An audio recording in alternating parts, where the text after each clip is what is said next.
2022. L'invité, votre rendez-vous politique au Salon de l'Agriculture à suivre sur Émerger et TV Agri. Après des candidats à l'élection présidentielle, leur porte-parole ou des députés de l'opposition, eh bien, on accueille aujourd'hui une figure de la majorité. Bonjour Aurore Berger. Bonjour. Ravi de vous accueillir sur ce plateau. Je rappelle que vous êtes présidente déléguée du groupe l'AREM à l'Assemblée nationale, députée des Yvelines et conseillère régionale d'Île-de-France. Avec vous, on va évoquer le sujet bouillant du jour, bien sûr, l'entrée en campagne d'Emmanuel Macron à seulement un peu plus d'un mois de l'échéance. Autre sujet au cœur de toutes les discussions, c'est bien sûr la guerre en Ukraine qui continue alors que Vladimir Poutine semble plus que jamais déterminé à envahir l'Ukraine selon l'Élysée. Et puis le Salon de l'Agriculture l'oblige, on fait le bilan au cours de cette émission de la politique agricole du gouvernement et également les projets d'Emmanuel Macron pour les 5 prochaines années dans ce domaine.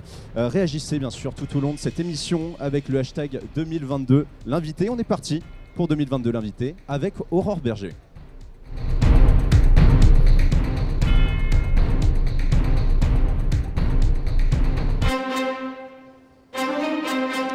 Et pour commencer cet épisode, on aime bien, Aurore Berger, présenter nos invités pour ceux qui ne les connaissent peut-être pas encore. Au-delà de vos fonctions et de votre couleur politique qu'on vient d'énoncer, on essaie d'en apprendre un petit peu plus sur vous avec Mathilde Couvillère-Flornoy. Bonjour Mathilde. Bonjour. Aurore Berger, bonjour. Bonjour. En faisant mes recherches pour votre portrait, il y a quelque chose qui m'a frappée. Votre vie est une telenovelas, mais pour comprendre d'où ça vient, il faut remonter à vos origines. Vous êtes la fille d'un couple de comédiens, votre père prête sa voix à Sylvester Stallone et votre mère prête la sienne à une actrice d'amour, gloire et beauté, donc tout s'explique. Si on va d'abord du côté de votre vie privée, vous vous êtes mariée à Nicolas Bays, un député lui aussi.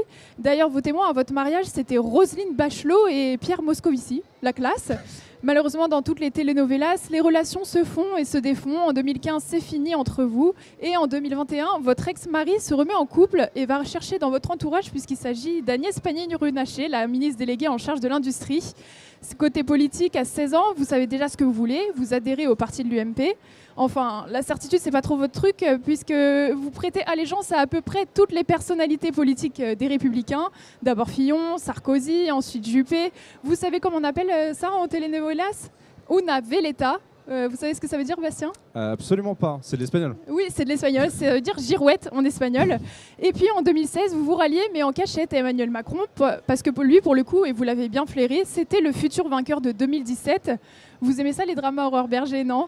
Beaucoup de polémiques entourent votre personnage. En 2019, la Ligue du LOL explose au grand jour. Vous avez tweeté à ce sujet, on a été nombreuses à les subir, c'était des harceleurs. Et puis les tweetos sont remontés dans les tréfonds de votre Twitter et ont retrouvé une pépite en 2010. Vous aviez tweeté à propos de l'existence de la Ligue du LOL, je vous annonce très officiellement que je m'en fous. Autre polémique, en 2020, vous êtes accusé d'avoir voté contre la loi qui voulait instaurer un congé de deuil de 12 jours consécutifs pour le décès d'un enfant mineur. Vous aviez ensuite déclaré publiquement que c'était un vote par délégation, donc que vous n'étiez pas au courant d'avoir voté contre. Excusez-moi, ma question est peut-être un peu bête, mais je pensais que en fait, le rôle d'un député, c'était de savoir pourquoi il votait. Et après un an sans drama, c'en est trop pour vous, il fallait faire quelque chose, mais quoi ? Et si on qualifiait le rappeur Medine de rappeur islamiste ? Bonne idée. Et cette déclaration vous aura valu une attaque en justice. Aurore Berger, une entrée en matière. Oui, écoutez, c'est très agréable comme entrée en matière, je vous remercie.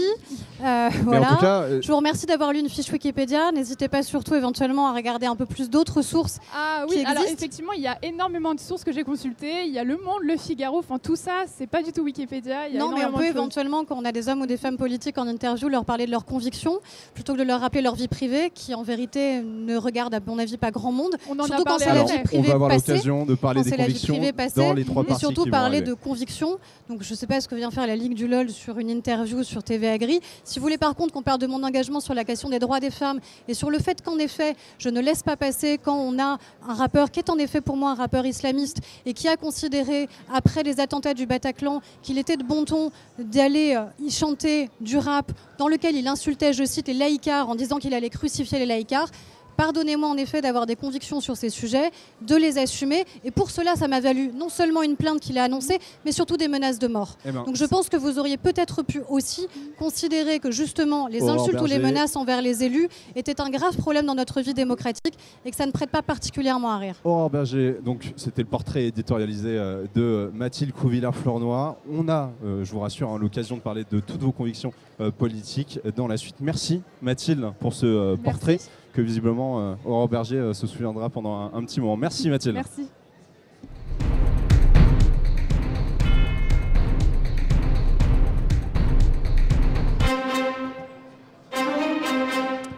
La guerre en Ukraine aura des répercussions pour les Français. C'est ce que vous avez déclaré hier, Aurore Bergé. Dans l'opinion, Emmanuel Macron a d'ailleurs annoncé un plan de résilience sociale et économique pour soutenir l'économie. Axel Rebaud. Bonjour Bastien Cochet, bonjour Aurore Bergé. Est-ce que les Français vont devoir se serrer la ceinture pour les Ukrainiens ? Ce qui est certain, c'est qu'on a pris des mesures extrêmement fermes et des mesures coordonnées avec l'ensemble de l'Union européenne et l'ensemble des alliés et des partenaires. Et ça, je crois que c'est très important de le souligner. C'est-à-dire que face à une invasion militaire, c'est-à-dire le fait que la Russie ait décidé de son propre chef d'envahir un pays souverain et libre, l'Union européenne a décidé de sanctions extraordinairement puissantes. On sait bien que ça aura des répercussions. Vous en parlez ici évidemment avec le monde agricole parce qu'on sait que ces répercussions, elles vont avoir lieu sur l'année et même probablement sur les 3-4 années qui viennent. À quoi est-ce qu'on doit s'attendre concrètement pour les Français ? On rappelle que l'Ukraine et la Russie sont parmi les plus grandes réserves du blé au monde. Ils exportent 30% du blé dans le monde. L'Ukraine, c'est également le 3e producteur d'orge, 5e du blé, 4e exportateur de maïs. Est-ce que ça va changer quelque chose dans l'assiette des Français, ce conflit, et donc ces sanctions ? Alors, il y a plusieurs choses. Il y a en effet la question alimentaire, agricole que vous soulevez, qui est de deux ordres en fait. Vous avez la question de l'énergie, parce qu'évidemment, notre modèle agricole, il est aussi très dépendant, et c'est normal, de la question du gaz. On vous en parlait par exemple avec les betteraviers. Vous voyez bien que les enjeux de transformation, c'est aussi lié au risque du surenchérissement du coût de l'énergie. Et puis vous avez un deuxième sujet, qui est en effet l'importation qu'on a des intrants, des engrais, des semences. Et là aussi, évidemment, ça aura des implications. C'est la raison pour laquelle on a demandé aussi très vite à la Commission européenne qu'on puisse nous remettre en culture des terres qui étaient en jachère, de manière à anticiper sur les risques que nous avons à avoir une plus faible importation d'un certain nombre de produits, et surtout qu'on a parlé, Bruno Le Maire était au salon de l'agriculture ce matin, justement d'un bouclier social pour les Français, pour faire en sorte... Ce fameux plan de résilience, c'est ça, demandé par Emmanuel Macron à Jean Castex. Concrètement, qu'est-ce qu'il va se passer pour les Français ? Est-ce qu'on va avoir des aides pour subvenir aux besoins, des manquements qu'auront les Français ? Alors, vous avez vu qu'on a déjà mis en place un bouclier tarifaire qui existe sur la question des prix de l'énergie notamment. Si on n'avait pas pris ces mesures, à l'époque, elles étaient contestées et c'était avant la guerre en Ukraine, mais elles sont absolument nécessaires parce qu'elles ont permis considérablement de limiter la hausse, notamment sur les prix du gaz. On aurait eu probablement des augmentations avant la guerre en Ukraine à 30 à 40%. Vous imaginez aujourd'hui, donc ça pour les particuliers, on a limité la hausse à 4%. La question, elle se pose aujourd'hui pour les professionnels, de savoir comment on va les accompagner, et c'est le plan qui est en préparation aujourd'hui. Aurore Bergé, aujourd'hui, très rapidement, Poutine, dictateur, oui ou non ? Oui, d'ailleurs, le président de la République l'a dit. Je crois, pourtant, dans son discours de mercredi dernier, il parle du président Poutine aujourd'hui. Il est président. C'est un statut. Il est président, c'est le statut qui est le sien. Après, Jean-Yves Le Drian a clairement dit, et c'est notre ministre des Affaires étrangères et des Affaires européennes, que c'est un dictateur. C'est-à-dire que la manière avec laquelle il exerce le pouvoir, la manière avec laquelle il s'est comporté, l'invasion armée, qui est donc une guerre déclarée à l'Ukraine, en effet, le qualifie comme tel. Pourtant, on ne parle pas du président Bachar pour l'instant en Syrie, on parle bien du dictateur Bachar. Dans son discours, Emmanuel Macron a également abordé un autre sujet, celui de la défense européenne. Aurore Bergé, est-ce qu'il faut aujourd'hui que l'Union européenne se dote d'une armée ? Alors, déjà, la première chose, et je pense que c'est important de le soulever, c'est que souvent, quand on parle d'Union européenne, on est très critique. Je crois que c'est important de remarquer que la manière avec laquelle l'Union européenne a réussi, de manière, encore une fois, très coordonnée, très claire et très rapide, à mettre en œuvre des sanctions, c'est déjà remarquable. C'est-à-dire qu'un peu au corps défendant de Vladimir Poutine, l'Union européenne a démontré et a montré qu'elle était aussi une puissance diplomatique extrêmement importante. Et d'ailleurs, vous avez vu les demandes d'adhésion. Oui ou non pour l'Union européenne ? La question, elle ne se pose pas de cet ordre-là. Déjà parce qu'on a des modes de défense qui sont extrêmement différents. Le chancelier allemand a annoncé un plan vraisemblablement pour l'armée allemande de 100 milliards d'euros d'investissement. Justement, c'est très critiqué puisqu'on parle donc d'aller dans une étape supérieure de la défense européenne, être indépendant, peut-être même indépendant de l'OTAN pour assurer la défense des Européens. Mais là, on voit que l'Allemagne, elle se réarme, elle investit 100 milliards, vous venez de le dire, dans son armée, pas une armée européenne. Oui, pas mais dans la parce qu'elle défense avait aussi européenne. des retards d'investissement très importants. De la même manière, nous, quand on est devenu parlementaire, quand cette majorité a accédé au pouvoir, on a réinvesti. Les premiers presque postes de dépenses qu'on a eus et qu'on a assumés, c'était au bénéfice de nos armées. Et c'était une nécessité, et je crois qu'aujourd'hui, personne ne le contesterait. Ça nous permet aussi, en tant que membre de l'OTAN, de pouvoir renforcer les troupes qui ont été postées dans les pays qui sont les pays potentiellement à risque ou les pays frontaliers. Et donc je crois que ça, c'est la démonstration aussi qu'il y a la nécessité de la coordination, mais il y a aussi la force et la nécessité d'une autonomie, d'une indépendance de chacun de nos États. Dernière question, Axel Rabault. Aurore Berger, justement, vous parlez de l'OTAN. Emmanuel Macron, dans son discours, a voulu réaffirmer l'indépendance et la souveraineté de la France et de l'Union européenne sur différents points comme la nourriture, donc l'énergie, les médicaments également. Est-ce qu'on doit sortir de l'OTAN, oui ou non? Et sinon, Non. est-ce qu'on peut vraiment assurer l'indépendance de l'Union européenne en matière de sécurité si on ne sort pas de l'OTAN? Alors clairement, pour nous, la réponse est non. On ne sort pas de l'OTAN. Très rapidement, Aurore Berger, On a Emmanuel besoin Macron veut d'avoir se de la montrer indépendant, comme faire la médiation entre Vladimir Poutine Mais et Biden, mais il ne peut pas. Il est biaisé en faisant partie de l'OTAN. Non, mais déjà, vous ne pouvez pas mettre sur le même plan Vladimir Poutine et Joe Biden. Non, mais en faisant la On met médiation pas entre sur les le même deux, plan il un ne pays peut pas, puisqu'il autoritaire fait partie du camp de et un Biden. État démocratique et allié de la France. Déjà, ça ne n'a peut rien à pas. voir, Aurore Berger, avec Si, ma parce que vous question. me dites qu'il ne peut pas être à équidistance. Mais de facto, encore une fois, on ne peut pas mettre équidistance, voudrait dire que vous les mettez sur le même plan. Or, ils ne peuvent Non, c'est évidemment être pas à être même mis sur le distance même plan. les uns des autres, pas les mettre sur le même, Oui, le même c'est État. ce que je dis.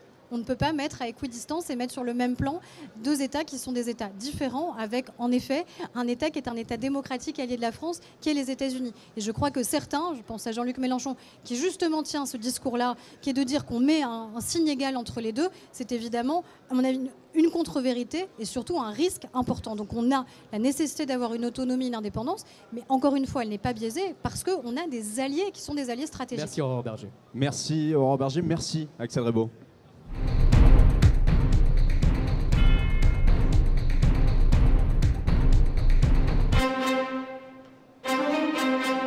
Bonjour Raphaël Bardena, vous êtes avec nous parce qu'Emmanuel Macron a enfin annoncé sa candidature pour l'élection présidentielle par une lettre adressée aux Français dans la presse et un format assez peu commun. Le président sortant aura attendu le dernier moment pour se présenter à une élection dont il apparaît aujourd'hui favori. Bonjour Bastien, bonjour Aurore Berger. Bonjour. Cette candidature, c'est un non-événement? Non, c'est un événement parce qu'il fallait qu'il y ait une officialisation évidemment de la candidature du président de la République en tant que candidat à l'élection présidentielle et parce que de facto, ça engage réellement la campagne présidentielle à venir. Pourquoi l'avoir fait dans la presse? Et pourquoi il ne l'aurait pas fait dans la presse? Pourquoi ne pas l'avoir fait aux 20h par exemple, ce qu'ont fait la c'est une plupart je pense que c'est important justement d'avoir fait ce choix de la presse quotidienne régionale, c'est-à-dire d'être le plus proche des Français, d'être dans la presse qui est celle qui est la plus lue aujourd'hui par nos compatriotes, c'est d'abord la presse quotidienne Il y a quand même plus de gens régionale. qui regardent la télé que de gens qui lisent la presse. Quand vous mettez en cumul l'ensemble de la presse quotidienne régionale, il me semble que vous avez encore, et heureusement pour l'avenir de notre presse, des millions de lecteurs. Et il me semble qu'ensuite, les journalistes ont répercuté évidemment l'annonce du candidat Macron. Aurore Berger, pourquoi Emmanuel Macron a attendu aussi longtemps pour annoncer sa candidature? Déjà parce qu'il doit rester président de la République, évidemment, et que vu les circonstances, on vient d'en parler, quand il s'exprime par exemple dans une allocation solennelle aux 20h, il s'exprime pleinement en tant que président de la République et en tant que chef des armées. Et je crois que c'était important de démontrer aux Français tout simplement que le président de la République, il est d'abord pleinement occupé à la tâche qui est la sienne et pour laquelle il a été élu. Et puis oui, il doit y avoir un débat, il doit y avoir une campagne présidentielle, et celle-ci, elle s'engagera sur les 5 semaines qui viennent. Mais elle aura lieu quand cette campagne, vu que vous venez de le dire, Emmanuel Macron va être chef des armées, chef de l'Europe, chef de la France. Quand est-ce qu'il va être, Emmanuel Macron, candidat? Écoutez, il s'est exprimé auprès des Français hier soir et ce matin dans toute la presse quotidienne régionale. Il s'exprimera évidemment, il y aura des déplacements de campagne, il y aura des meetings de campagne. Et donc, de toute façon, la campagne, elle est déjà engagée. Rien n'empêche aux autres candidats qui ont passé plus de temps à dire quand est-ce qu'ils se déclarent qu'à présenter leur propre projet. Simplement, vous venez de dire qu'il faut qu'il y ait un débat démocratique. Justement, Emmanuel Macron, est-ce que vous êtes pour qu'il participe à un débat du premier tour? Le débat démocratique, c'est le débat qui va s'exprimer oui, mais un grand projet débat télévisé. contre projet. Vous seriez pour? Non, parce que ce débat télévisé, il a eu lieu pour la première fois en 2017. Le débat d'avant le second tour, il a eu lieu pour la première fois en 2017. Moi, je crois que le vrai débat, après la vraie confrontation, elle est en 2 temps. Il y a une première confrontation qui est projet contre projet de l'ensemble des candidats, et j'attends que les candidats présentent leur vision de la France. Et puis après, c'est le débat du second tour, et donc il faut être qualifié au second tour pour participer à ce débat. Raphaël Bardena. Emmanuel Macron a annoncé un meeting à Marseille dans les semaines qui arrivent, mais avec ce qui se passe en Ukraine, est-ce qu'il va vraiment avoir le temps de rencontrer les Français ? Et les Français, vous savez, il n'est pas dans une tour d'ivoire et dans l'incapacité de les rencontrer depuis 5 ans. Oui, mais sauf qu'il les rencontrera en tant que candidat. Oui, mais enfin, les deux en fonctions... tant que président. Oui, très bien, mais enfin... Le lien avec les Français, il a été maintenu tout au long de ces 5 dernières années. Donc évidemment, il va continuer. On a des circonstances complètement exceptionnelles qui n'ont existé dans aucune autre campagne présidentielle. Tout le monde doit s'y adapter. Tous les candidats doivent s'y adapter. Et donc je crois qu'il le fait en tant que président de la République. Et ce qui lui est demandé par les Français, c'est d'abord d'être président de la République. Et après, les Français sont suffisamment adultes pour faire leur choix, pour voir quels sont les projets qui leur sont présentés, les personnalités aussi qu'ils ont face à eux. Aurore Berger, est-ce qu'à cause de la guerre en Ukraine, on aurait dû reporter cette élection ? Non, les élections, elles sont annoncées depuis longtemps. C'est un enjeu démocratique. Il n'y a pas de raison que ces élections ne puissent pas se tenir sur le sol français. Il faut évidemment qu'elles aient lieu. En février, un article est sorti dans Libération disant que le président avait peur de se faire mitrailler par Philippe Poutou lors d'un débat au premier tour. Est-ce que c'est aussi une des raisons de pourquoi Emmanuel Macron ne devrait pas aller au débat au premier tour ? Je crois que le président de la République, il a démontré tout au long du mandat qu'il n'avait pas peur du débat. Donc c'est probablement celui qui en a fait le plus. D'ailleurs, pendant le grand débat, il était surtout en dialogue direct avec les Français. Et je crois que c'est ça qui compte dans une campagne présidentielle. C'est pas que le président de la République candidat débatte face à Philippe Poutou. Ce qui importe aux Français, c'est de connaître le projet qu'il a et qu'il souhaite porter encore pour le pays dans les 5 années qui viennent, et que les Français puissent avoir un dialogue avec lui au cours de ses déplacements et puissent constater le projet qui est le sien. Est-ce qu'Emmanuel Macron, en se présentant à quasiment un mois du premier tour, il n'a pas faussé cette campagne présidentielle ? En quoi l'aurait-il faussé ? Qu'est-ce qui a empêché les autres candidats de présenter leur projet ? Parce qu'une campagne, elle se lance quand tous les candidats sont déclarés. Mais une campagne, elle existe aussi par la force des candidats, par la force des projets politiques des candidats, par la force des personnalités des candidats. Il me semble encore une fois que les candidats ont souvent passé plus de temps d'antenne à dire quand est-ce qu'Emmanuel Macron se présente qu'à dire aux Français pourquoi eux se présentaient. Et je crois que c'est ça qu'on attend des candidats à l'élection présidentielle. C'est pourquoi à un moment, on voterait pour eux. Quel est le projet et la vision qu'ils ont pour le pays ? Pas de pinailler pour savoir si on se présente une semaine avant ou une semaine après. Mais Emmanuel Macron avait les parrainages nécessaires pour être candidat dès le 3 février. Pourquoi ne pas avoir annoncé sa candidature à ce moment-là ? Mais vous m'avez déjà posé la question 5 fois, mais je peux vous y répondre une 6e fois, qui est de dire qu'encore une fois, il est président de la République avant tout, d'autant plus dans les circonstances exceptionnelles qu'on connaît, qu'il n'avait aucune obligation de se déclarer plus tôt. Il a le droit aussi de choisir le calendrier qu'il juge opportun. Aurore Berger, lors du mandat d'Emmanuel Macron, l'abstention a battu des records, 55,34% au municipal en 2020, 66,68% au départemental et régional en 2021. Le président a-t-il désintéressé les Français de la politique ? Déjà, je ne crois pas qu'il ait été candidat aux élections municipales, départementales ou régionales. Par contre, je sais que quand il s'est impliqué dans une élection qui était l'élection européenne, on a eu au contraire un recul de l'abstention en 2019 au moment des élections européennes. Élections qu'on dit qui intéressaient peu les Français. Non, quand il y a un projet clair, quand il y a un enjeu de société qui est clair, les Français ont envie de participer. Ils l'ont fait pour les élections européennes et je crois qu'ils le feront pour la présidentielle et les législatives. Est-ce qu'aujourd'hui, vous avez encore peur d'un record d'abstention à la présidentielle ? Mais ce n'est pas une peur, c'est-à-dire que c'est une nécessité de faire en sorte que les Français aient envie d'aller voter. Mais ils auront d'abord envie d'aller voter s'ils considèrent qu'il y a des projets qui les considèrent, qu'il y a des projets qui parlent à un moment de l'avenir de notre pays. C'est ça qui est important, encore une fois, c'est pas de pinailler sur savoir à quel moment il aurait dû se présenter. Ça, je suis désolée, mais je suis pas certain que ça passionne les Français, ce type de questionnement. Par contre, ce qui les intéresse, c'est de savoir concrètement ce qui va se passer. Pourquoi le président de la République, candidat, fait de l'éducation, par exemple, sa priorité. J'ai entendu aucun autre candidat faire de l'éducation sa priorité. Merci Aurore Berger. Merci. Ça promet un mois passionnant de campagne. Merci Raphaël Bardena.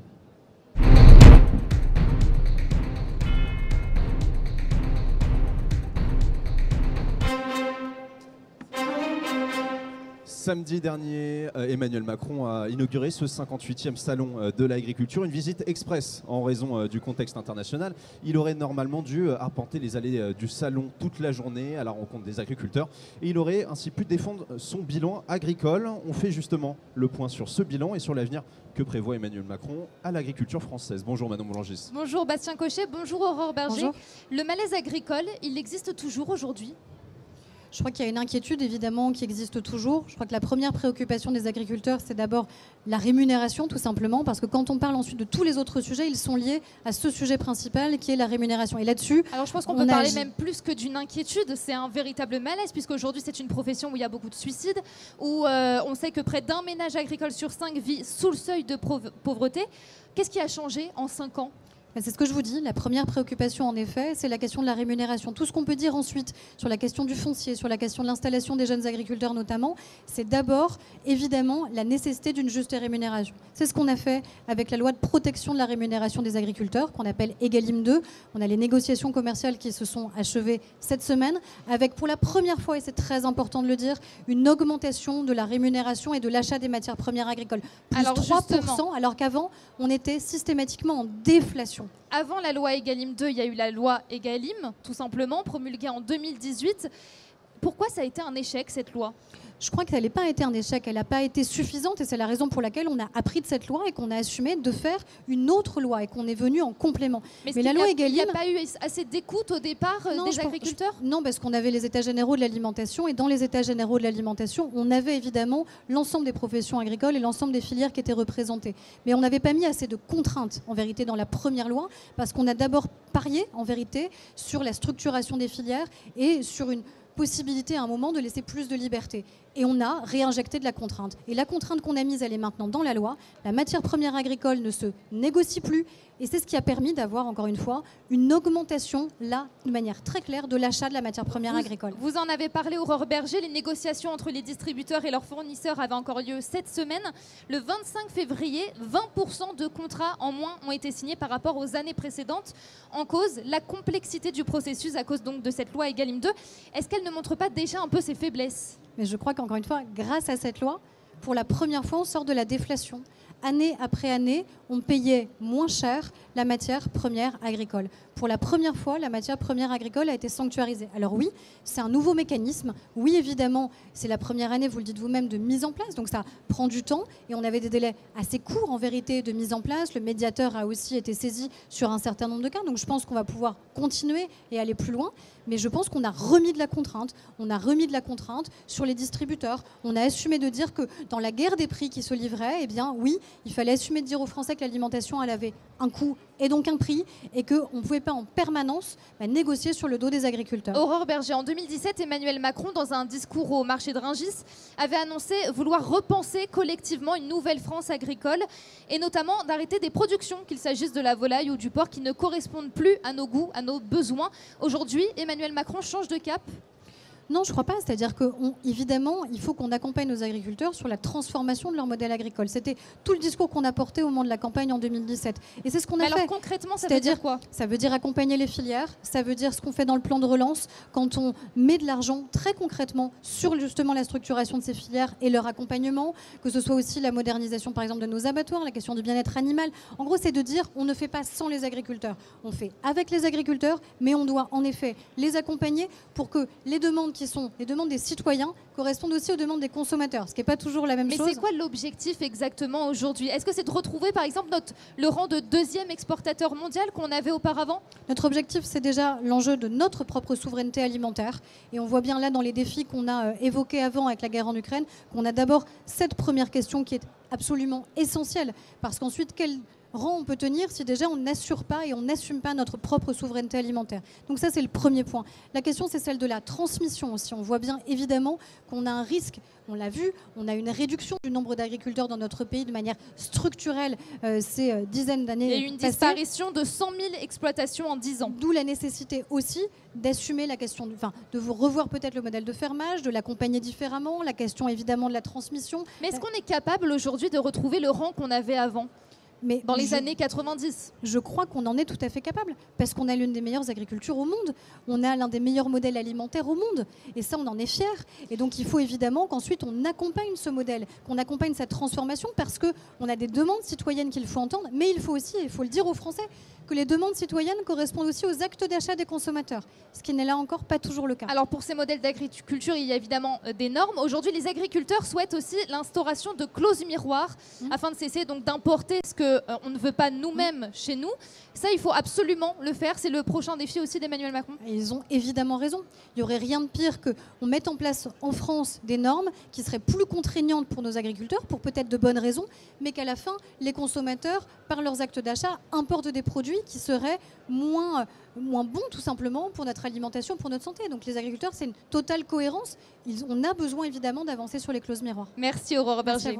Merci Manon Blangis.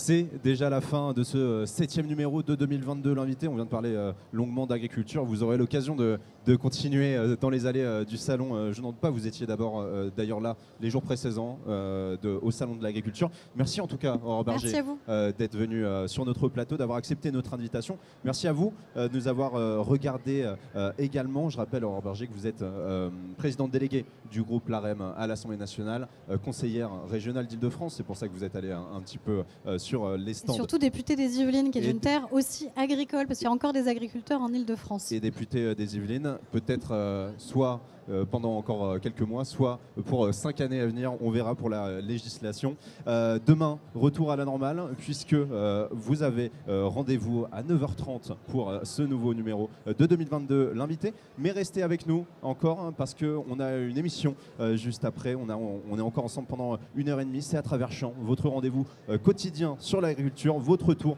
d'horizon du monde agricole. Et ça se passe toujours sur Émerger.